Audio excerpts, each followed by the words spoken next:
Okay.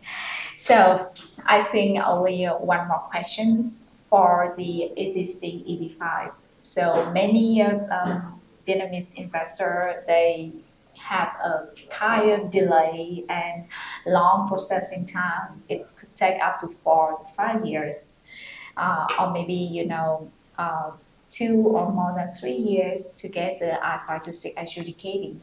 So, do you think what is the reason? What is the main reason for Sure. that? I think the reason is clear and it's twofold. The first is the agency had to reduce their operations during COVID, and that slowed applications down. And it slowed them down across the board in different categories, EB5 being one of them. Since they resumed operations, they also have a challenge in hiring a sufficient amount of adjudicators. USCIS does not get appropriations from Congress. It is purely a fee-based agency.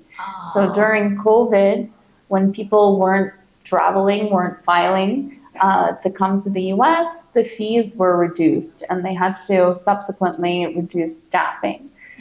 Because it impacted their budget. So now, probably they can't hire at the same level because of what happened during the COVID public health crisis, which was a worldwide crisis, but absolutely impacted immigration.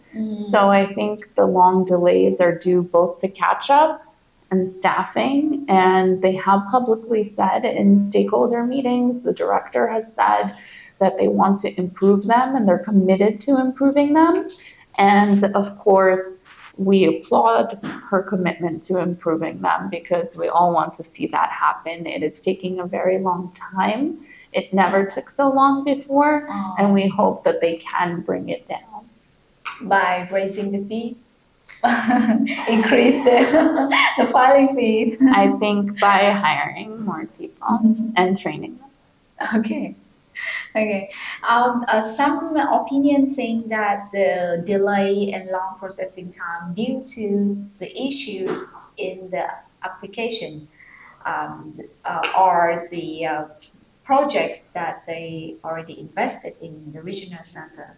Do you think that it might affect the processing time? It can. Certainly, if there's some kind of problem in the project, perhaps it got delayed. Same thing during COVID. Maybe they lost some of their financing.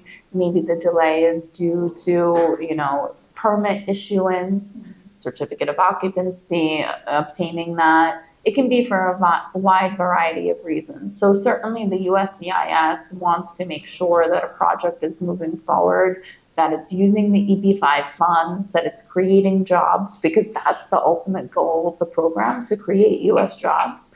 So sometimes, until they get the information that they need to evaluate the project, they certainly can't decide application. So that may partly be part of it. They are very thorough in reviewing each application. In order to avoid getting delayed, so what can the investor do from their side? It's not always in the investor's control. As I said, there are certain things that are dependent on the agency.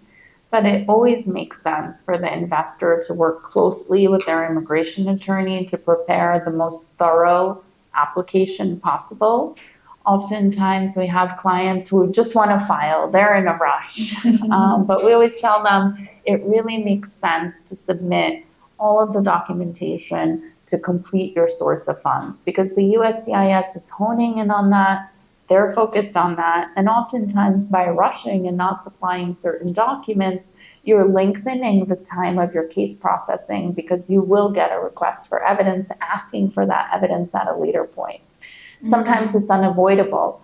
But for clients that really want to make sure that their cases are processed in the most efficient way possible, you should really take the time and work closely in gathering all of the documentation. Yeah, it's very helpful for investors who are interested in EB5. Okay, thank you so much. My pleasure. Thank you so much for today.